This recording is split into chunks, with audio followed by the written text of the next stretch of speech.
We've all heard about region-locked content. TV shows you can't stream, games that only launch in certain countries, movies that never cross borders. But what if I told you true crime works the same way? Some cases explode across national headlines, yet never reach the outside world. Not because they aren't shocking, but because of language barriers, local reporting, and stories that simply don't translate. So today, we're unlocking 4 disturbing international cases that most outsiders never even knew existed. And the first one begins on a perfectly ordinary morning. September 13th, 2025. Hanoi woke up under clear skies. The streets were already alive with that familiar Vietnamese rhythm. Scooters weaving through traffic, delivery trucks squeezing past buses, engines humming in every direction. It was the kind of morning where nothing feels out of place. Among the commuters was 15-year-old Wen Ha. She was riding her electric motorbike, a gift her parents had saved months to afford. For her family, it wasn't just transportation. It was hope on 2 wheels. They weren't wealthy. In fact, they had borrowed money just to make the purchase. But to them, it was worth it. Wen had recently been accepted into her dream school. The bike meant independence, opportunity, a future that felt just within reach. Her family celebrated. They believed brighter days were finally beginning. They had no idea that her second week of classes would never come. At around 9:20 a.m., while passing beneath the Van Bridge, everything changed. A concrete mixer truck moved through the same stretch of road. In seconds, Wen's arm was struck. Her bike lost balance. She and the motorbike skidded across the asphalt. An accident. At least, that's what it should have been. Witnesses later said the driver stopped, he got out, he looked at her, and realized she was still alive. What happened next is the part that shook the country. Instead of waiting for help, instead of calling emergency services, he got back into the truck and drove forward. With Wen still beneath the vehicle, the heavy mixer dragged her along the road. Bystanders screamed. Traffic halted. Some tried to wave him down. Others ran toward the scene in disbelief. By the time the truck finally stopped, the damage was catastrophic. Locals rushed her to Buckney Hospital. Doctors tried, but there was nothing they could do. Within hours, the 15-year-old was pronounced dead. That alone would have been tragic. But what came next made it far worse. That evening, the truck driver calmly walked into Falcine Police Station and turned himself in. No attempt to flee, no visible panic. He was identified as 51-year-old Din Van Long. And during questioning, he admitted something that stunned investigators and her. He made a conscious decision to continue driving. Not in confusion, not in fear, but deliberately. His explanation was chilling in its simplicity. Under certain Vietnamese compensation laws, if a crash victim survives, the driver may be responsible for long-term medical costs, ongoing treatment, and related expenses. If the victim dies, however, the compensation is typically a fixed, one-time amount. According to reports, Long believed it would cost him less if she didn't survive. Officers initially thought he had to be under the influence. Toxicology results came back clean. No alcohol, no drugs. He was fully aware of what he was doing. Online, some users referenced something long rumored in parts of the country, a dark idea sometimes called the underground law of the road, a belief that it's financially easier to face compensation for a fatality than a lifetime of medical responsibility. For years, many dismissed it as grim roadside folklore, a sick joke shared in truck stops. But cases like this force people to confront a disturbing question. Was it really just folklore? There have been previous incidents where victims were reportedly dragged after collisions and drivers faced traffic-related charges rather than severe criminal consequences. This time, the public response was different. Outrage spread quickly. Many demanded accountability beyond traffic law. Long has since been detained and formally charged with premeditated murder. His trial has yet to begin. If convicted, he could face the most severe penalty available under Vietnamese law. Wen, meanwhile, was remembered very differently. Friends described her as responsible, focused, devoted to her family. She helped around the house. She looked after her younger sibling. She rarely spent money on herself, knowing how hard her parents worked. She had told classmates she wanted to succeed, not for status, but to ease her family's burden. She wanted to build a better life for them. But in the mind of the man who struck her, her life became a calculation, a number, a cost. and he decided it was too expensive. What makes this case especially unsettling isn't just the tragedy, it's the reasoning, the cold math behind it, and the possibility that stories like this exist, quietly beyond the borders of global headlines, stories the world never hears. And this was only the first. What makes the internet powerful also makes it dangerous, because once your life is online, pieces of you can exist in places you've never even seen. And sometimes that digital version keeps moving, even after the real person is gone. Russian influencer Anastasia Kumlovskaya, known to her followers simply as Nastya, understood visibility better than most. But her story didn't begin with glamour. It began with instability. Born in 1996, Anastasia grew up without her father.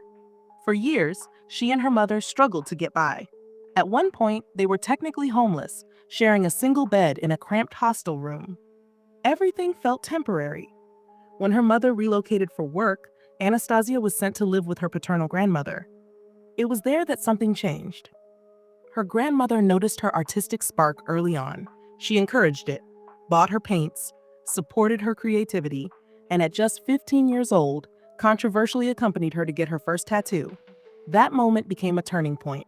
Anastasia adopted a phrase that would define her identity: "I am the canvas." And she meant it. Over the next few years, she transformed her body into living artwork. By the time she turned 18, she was already heavily tattooed, head to toe, in intricate designs that made her instantly recognizable. But this wasn't rebellion for attention. It was reinvention. Coming from poverty, she was determined to build something lasting. She enrolled in college, studying computing and automotive mechanics, practical skills with real-world value. Still, beneath the ambition was another desire. She wanted to be seen, and she came of age at the exact moment social media made visibility feel within reach. Online, she adopted the name Jishman. She began posting photos of her tattoos, body modifications, cosplay projects, and artistic shoots. Her aesthetic was bold, unapologetic, distinct. Followers multiplied. Gradually, her audience grew to over 300,000 across platforms like TikTok, VK, and Instagram. But Anastasia didn't rely on attention alone. She turned visibility into business. She sold art prints, booked tattoo appointments, offered online courses in design and computing. Step by step, she converted online fame into financial independence. Eventually, she earned enough to move into her own flat in St. Petersburg, Russia's cultural capital. For someone who once shared a hostel bed, it was a victory. And she knew one thing clearly: success online requires consistency. Daily posts, constant updates, a steady stream of engagement. So when that stream suddenly stopped in early August 2022, people noticed. At first, her account still appeared active, but something felt off. The posts were recycled, old photos, reused captions, content from months earlier. Close friends reached out privately. Her replies came, but they felt strange. "I'm not feeling well. I don't want to talk right now. I'll be back soon." The words sounded like her, but the tone didn't. There was distance, detachment, an absence of personality. Concern grew quickly. On August 10th, worried loved ones contacted police and requested a welfare check. When officers arrived at her apartment, something was wrong before they even entered. A strong odor seeped from beneath the door. They forced their way inside and found Anastasia in the bathtub. Investigators later reported she had suffered multiple stab wounds. Evidence suggested the initial attack occurred in the bedroom. She was then moved to the bathroom, where her body remained undiscovered for approximately a week. The summer heat had accelerated decomposition. At first, authorities considered multiple possibilities: a break-in, an obsessed fan, a robbery. But within 24 hours, they had identified a primary suspect: her 24-year-old husband, Dmitry Chernyshov. He was located in a nearby motel. Anastasia's phone was in his possession. According to investigators, after ending her life, Dmitry used her device to impersonate her online. He responded to friends, replied to direct messages, recycled old content to keep her accounts active, as if nothing had happened. But it didn't stop there. Authorities allege he also promoted sales of her online courses and sold some of her personal belongings through marketplaces, attempting to generate income while pretending she was still alive. The digital illusion continued, even as reality sat behind a locked bathroom door. Investigators found no immediate attempt to remove the body. Instead, they reported that perfume had been sprayed around the apartment and vents were taped in an apparent effort to mask odor. He had even extended the lease on her flat, as if buying time. When questioned, Dmitry offered an unusual defense. He initially claimed Anastasia had asked him to end her life, portraying it as an act of mercy. Prosecutors strongly disputed that version of events.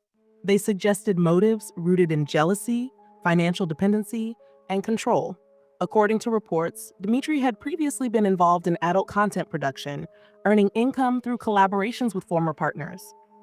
When he met Anastasia, already rising in popularity, investigators allege he saw opportunity. He reportedly showered her with gifts, bonded with her over shared interests like cars, integrated himself into her world, and eventually became her husband. To the outside world, they appeared like a modern creative couple. But behind the curated images and filtered posts, something darker may have been unfolding. Because while her audience believed she was simply taking a break, her accounts were still active, her voice still replying, her brand still selling, all controlled by the very person accused of silencing her. And the most unsettling part, for nearly a week, the illusion worked. After they officially became a couple, something shifted. Dmitry didn't just stay in Anastasia's life, he embedded himself in her career. He began calling himself her manager. At first, it sounded practical, organized, supportive, but gradually, her content began to change. She started appearing in videos produced by Dmitry, uploaded to subscription platforms for income. What had once felt like artistic self-expression slowly blurred into something more commercial. Friends noticed the difference. Anastasia, once outspoken and energetic, grew quieter, more withdrawn. She posted regularly, but in person, she seemed distant. Several people close to her later said they believed Dmitry was exerting control, that he pushed her toward content she might not have chosen freely. They questioned whether she truly felt she could say no. No to filming, no to isolating from friends, no to marriage itself. A few months before her death, Anastasia appeared alongside her mother on a sensational daytime talk show to discuss the adult content industry. The segment was explosive. Her mother expressed deep concern, suggesting her daughter may have been pressured into explicit work. She spoke about family shame and emotional strain. Yet in the same breath, she described Dmitry as polite, mild-mannered, respectful. She said she did not fear for her daughter's safety. Midway through the broadcast, however, a surprise guest walked on stage, Dmitry's ex-girlfriend, Margarita. Her tone was not polite. She accused him of manipulation, physical abuse, and exploitation during their relationship. Dmitry denied everything, calmly. He insisted Anastasia was independent, that she could stop filming at any time. Anastasia publicly defended him. She stated that she had chosen her career willingly, that Dmitry had never harmed her. She even dismissed Margarita's emotional account as exaggerated. To viewers at home, it looked like a dramatic clash of exes. But in hindsight, some believe it was a warning, one that went unheeded. After the broadcast, something else changed. Dmitry reportedly stopped working altogether. His income became almost entirely dependent on Anastasia's online earnings. Neighbors later claimed they heard frequent arguments coming from the apartment. Raised voices, objects hitting walls, no one intervened. From the outside, it still looked like influencer life. Inside, it may have been unraveling. Eventually, Dmitry moved out, and Anastasia began spending time with another content creator, a fellow TikToker named Kirill. They met several times in the days leading up to her death. According to investigators, Dmitry became aware of this new friendship. What happened next is pieced together from evidence and testimony. On the night of the incident, Dmitry arrived at Anastasia's apartment. Whether she let him in voluntarily or he used an old key remains unclear. But when he stepped inside, there was something impossible to ignore. Boxes, suitcases, packed belongings. Anastasia was preparing to leave. Online accounts later suggested she had long dreamed of opening a tattoo studio, starting over, somewhere new, somewhere distant, somewhere Dmitry could not follow. Due to prior legal issues, including theft-related convictions and avoiding military obligations, Russian law restricted his ability to leave the country. Prosecutors argued that Dmitry realized he was losing more than a relationship. He was losing control and losing financial dependence. They alleged that in that moment, jealousy and fear collided. One detail stood out during the investigation. Shortly after Anastasia's death, a message was sent from her phone to Kirill. It read that she never wanted to see him again. Investigators believe Dmitry sent it, a final act of isolation. In 2024, the Frunzensky District Court found Dmitry guilty of her killing. He was sentenced to 8 years in a remote penal colony known as Polar Wolf. Conditions there are widely reported to be severe: sub-zero temperatures, isolation, long winters of near darkness. Yet many observers felt the sentence was light. Public debate intensified. Some questioned the consistency of sentencing practices. Others criticized media coverage. The same talk show that once hosted Anastasia aired a special episode revisiting her case. It was widely seen as sensational. Online discourse turned harsh. Some minimized her death because of her involvement in adult content. Others pointed out the hypocrisy, arguing that regardless of her career, she deserved justice and dignity. It's true Anastasia wasn't portrayed as perfect. Few people are. But leaving a difficult relationship is not a crime, and it should never carry a fatal consequence. As if the controversy hadn't been enough, another decision sparked backlash.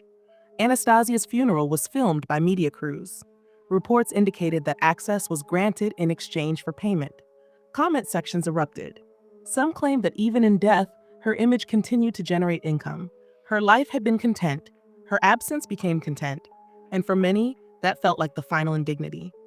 But while her story shocked Russia, another case, thousands of miles away, was quietly unfolding. In the highlands of northeastern Brazil lies the city of Guarulhos, known for its mild mountain climate, its festivals, its welcoming atmosphere.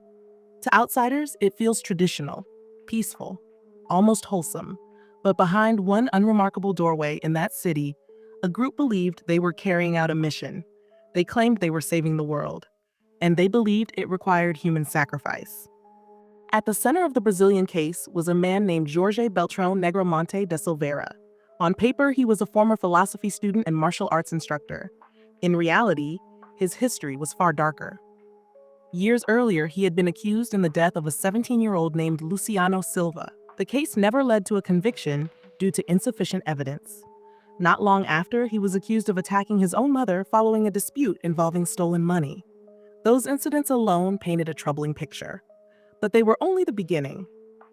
In 1984, Jorge married Isabel Cristina Pires da Silveira, the woman who would later become his accomplice. Their wedding appeared modest and emotional, though one unsettling detail stood out. During the reception, Jorge reportedly brandished a knife and threatened guests before being calmed down. Despite that episode, the couple settled into what seemed like an ordinary life, for a time.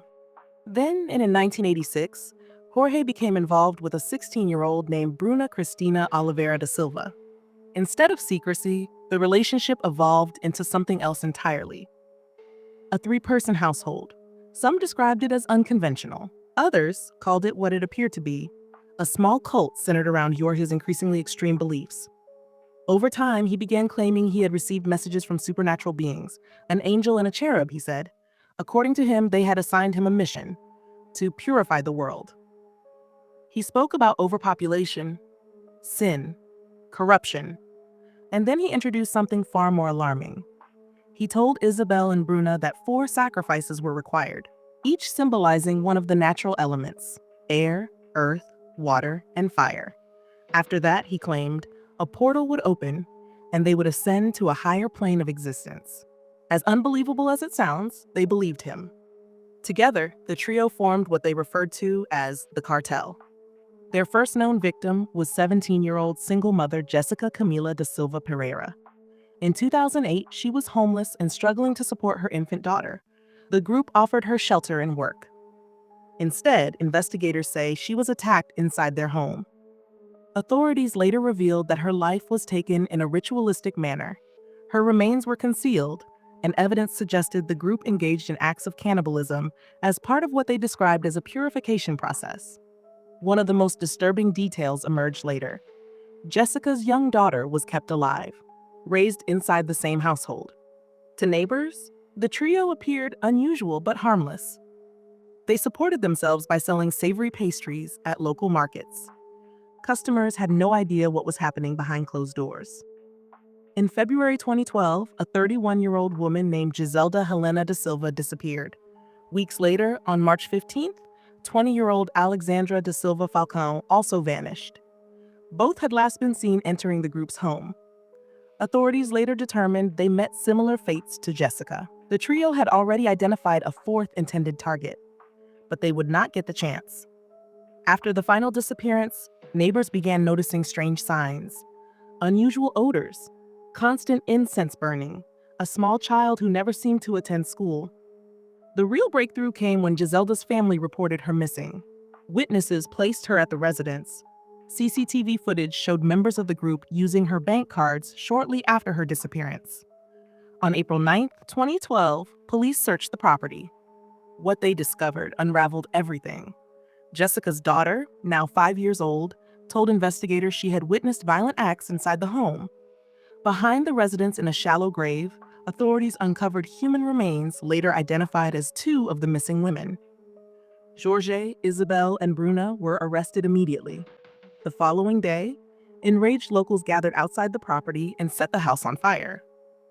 Under questioning, all three suspects confessed. They spoke calmly, methodically, claiming they were removing bad people from the world. They even implied there may have been additional victims not yet identified. Perhaps the most shocking allegation came later. Investigators reported that the pastries sold at local markets, the very ones neighbors had purchased for years, may have contained preserved human flesh. The idea sent shockwaves through the region. The trio were tried separately for the killings. In 2014, they were convicted in connection with Jessica's death. Jorge received a sentence of just over 21 years. Isabel and Bruna each received 19 years. But the legal process did not end there. In 2018, they were convicted again for the other two murders. Jorge's total sentence rose to approximately 71 years. Isabel's extended to 68, Bruna's to just over 71 years. In 2019, additional penalties increased those totals even further. Psychiatric evaluations later confirmed that Jorge suffered from schizophrenia. But for many, that diagnosis did little to soften the horror of what had occurred. Because regardless of belief systems, regardless of delusion, 3 lives were taken. A child was raised in the aftermath, and an entire community unknowingly stood on the edge of something unthinkable. And disturbingly, this wasn't even the final story. He was transferred to a secure psychiatric facility to serve the rest of his sentence. But what happened next shocked everyone. Instead of fading into obscurity, he reinvented himself. Today, he's known inside the institution as a pastor. He's published 4 books. He even claims to have embraced a vegetarian lifestyle, a transformation many still struggle to process. But while he found a new identity, someone else had to grow up carrying a nightmare. Jessica's daughter endured years of bullying. Classmates whispered cruel labels. Strangers judged her for something she had no part in. And yet, against all odds, she grew into a healthy, well-adjusted young woman. A quiet victory in a story filled with darkness. But the story didn't end there. On Reddit's Google Earth Finds forum, a user known as NoFlounder9658 shared something chilling. While researching the case, they located the exact address where the group once lived. Today, the house is hidden behind a solid metal door, sealed off from curious eyes. But in March 2012, something unusual happened. The Google Street View car drove by. When you switch to that archive date, the image changes. And there, mid-frame, someone is entering the home, frozen in time. The woman identified by online researchers as Isabel, described in reports as the group's lead baker, captured forever in a single frame. A digital ghost preserved by coincidence. Whether it was moments before or after her final meal preparation, no one knows. And just when you think the story can't get darker, it does. On December 9, 1998, just after 5 p.m., a farmer was walking along a quiet rural road in Taoyuan, Taiwan. It was the same path he took every day. That routine walk would change his life. In the distance, flames shot high into the air from a remote patch of brush. The wind carried the sharp smell of gasoline and something heavier, something deeply unsettling. At first, he tried to ignore it, but instinct pulled him closer. Hiding behind dried grass, he saw 4 figures standing around a large fire. Their faces were obscured by masks and caps, They spoke in hushed tones, scanning the area nervously. This wasn't a camping fire. This wasn't normal. Overcome with dread, he backed away and ran home. On the way, he ran into a neighbor who had seen the same blaze and felt the same fear. They immediately contacted authorities. Officers arrived roughly 30 minutes later. The four individuals were gone. The fire was extinguished. What remained was a charred sack, heavy, misshapen. When responders cut it open, they were met with a devastating discovery. Inside was the burned body of a young woman. Her features were unrecognizable. Most of her clothing had been destroyed by flames. Only fragments remained, part of a leopard print blouse, a black skirt, leather ankle boots. On her fingers were 3 rings, 2 gold, 1 amber. Her hands had been bound across her chest. Clutched in her arms was the burned body of a black dog. Some officers immediately recognized the symbolism.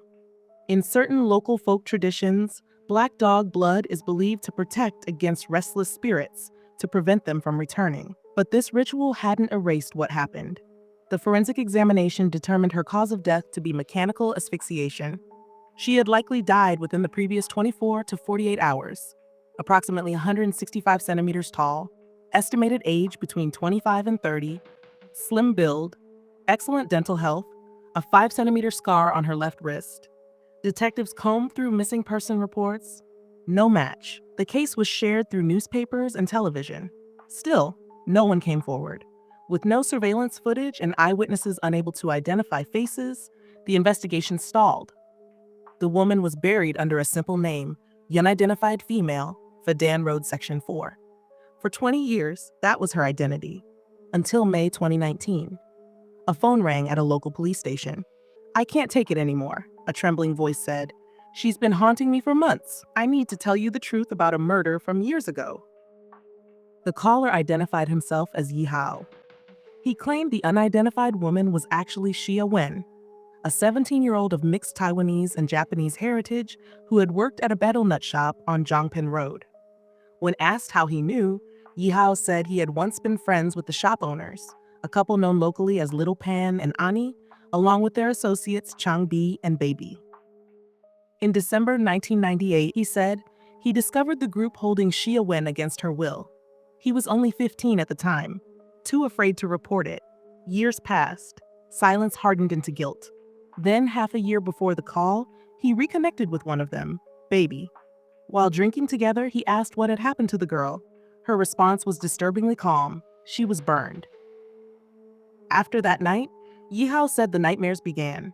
He described visions of Xia Wen appearing burned, pressing down on him, demanding to know why he had stayed silent for so long. And in his words, whatever ritual they had performed, it hadn't stopped her from coming back. Miha's tip sounded solid, but there was one major issue. Back in 1998, the forensic doctor had been certain the victim was between 25 and 30 years old. Xia Wen was 17. That's not a small difference. That's nearly a decade. Could a professional really have been that wrong? Detectives decided they couldn't ignore the lead, and what they uncovered next was shocking. On December 25, 1998, just weeks after the body was found, a man had reported his 17-year-old Taiwanese-Japanese daughter missing. Her legal name was Lin Moon, but everyone called her Xia Wen. Suddenly, the timeline began to tighten. After moving from Japan to Taiwan, Xia Wen struggled to adapt. Her Mandarin wasn't fluent, her grades slipped, and she felt increasingly isolated. Searching for connection, she began spending time in nightlife circles, clubs, older crowds, late nights.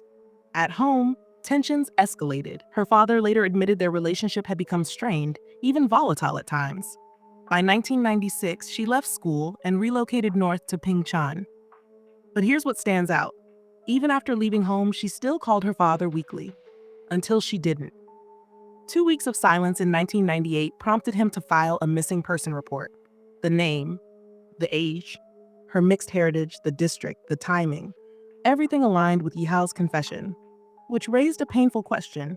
Had investigators dismissed her in 1998 because of a single age estimate? Determined not to repeat history, detectives moved to compare DNA collected from the scene with Xia Wen's father.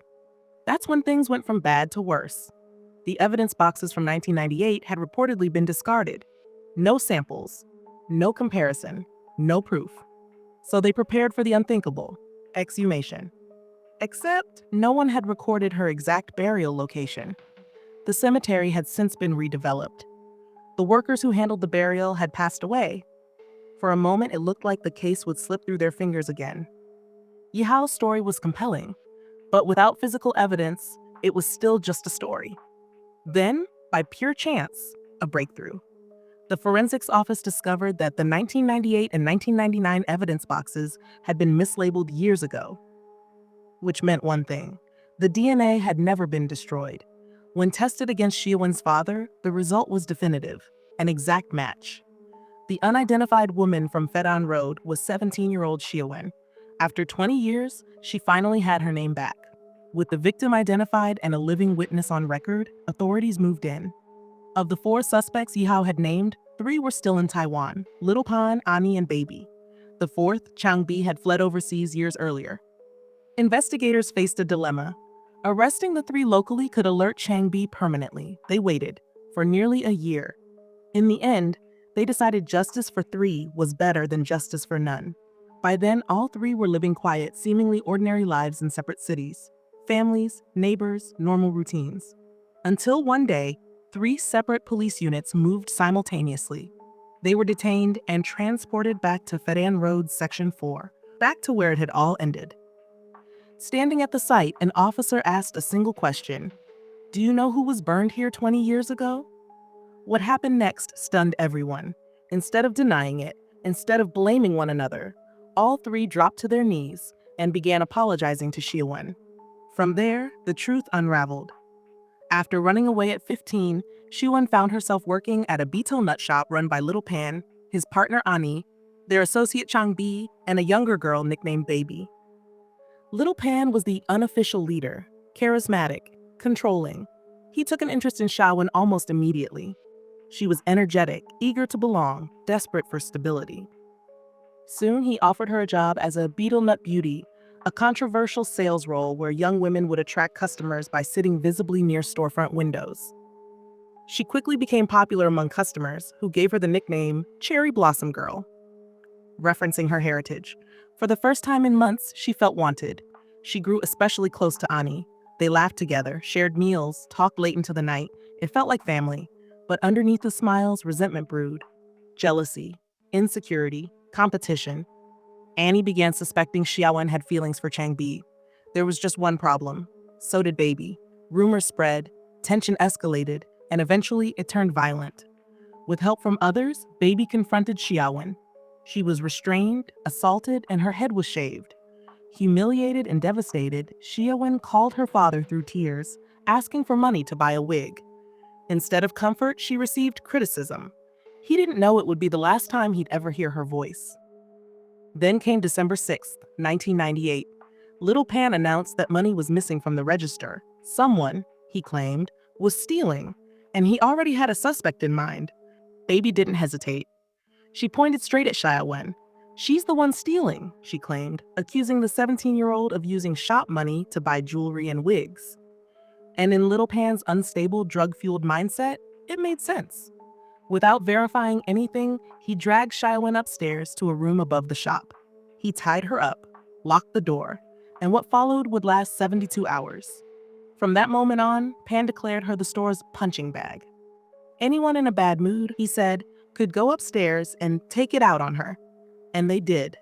Over and over, the violence escalated as the hours passed. By December 7th, the situation had spiraled completely out of control. She was denied food and water, assaulted repeatedly, injured while they demanded a confession about the missing cash. But here's the horrifying part. She could barely speak anymore. Her condition deteriorated rapidly. She was weak, disoriented, struggling to respond. That's when panic set in, not remorse. Little Pan wasn't just afraid of being exposed for the alleged theft accusation. He was a regular amphetamine user at the time, and as an active duty soldier completing mandatory service, he knew if authorities learned about his drug use, he would face military prosecution and potentially severe consequences. On December 8th, paranoia overtook him. He decided she couldn't be allowed to talk, ever. The other 3 agreed. By then, they were all involved. But just as they were discussing what to do next, something unexpected happened. Yihao arrived, unannounced. He walked in and saw the scene, the four adults and Xiaowen restrained. When they noticed him, they surrounded him, pressured him, ordered him to participate to make him complicit. Terrified, he fled the first chance he got, and he stayed silent for 21 years. After he left, the group moved quickly. In the early hours of December 9th, they carried out their plan. One restrained her. Another blocked her breathing using layered, dampened paper pressed over her face. Another tightened a towel around her neck using a stick as leverage. One stood by the door, acting as lookout. Within minutes, it was over. And here's the twist. Baby, the one who first accused Xiaowen, knew something the others didn't. She had been the one taking money from the register, not Xiaowen. After the killing, instead of contacting authorities, they turned to superstition. They consulted a local mystic. She allegedly advised them to kill a black dog and use its blood in a ritual, believing it would prevent the victim's spirit from returning and transfer their guilt elsewhere.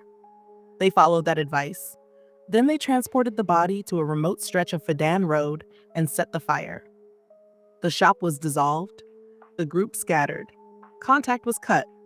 For 21 years, they lived separate lives, until arrests were made, just 45 days before the statute of limitations would have expired. In court, despite earlier confessions and apologies at the crime scene, all three pleaded not guilty. Each claimed they were merely present, that the others were responsible. Initially, the court handed life sentences to the two primary offenders. Baby, who had been a minor at the time, received 14 years and 10 months. But on appeal, the sentences were reduced.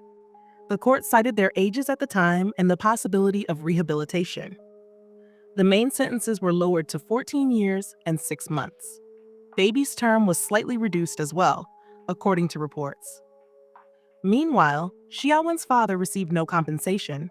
His civil claim was denied, and because her burial location had been lost to redevelopment, her remains were never properly recovered for a formal funeral.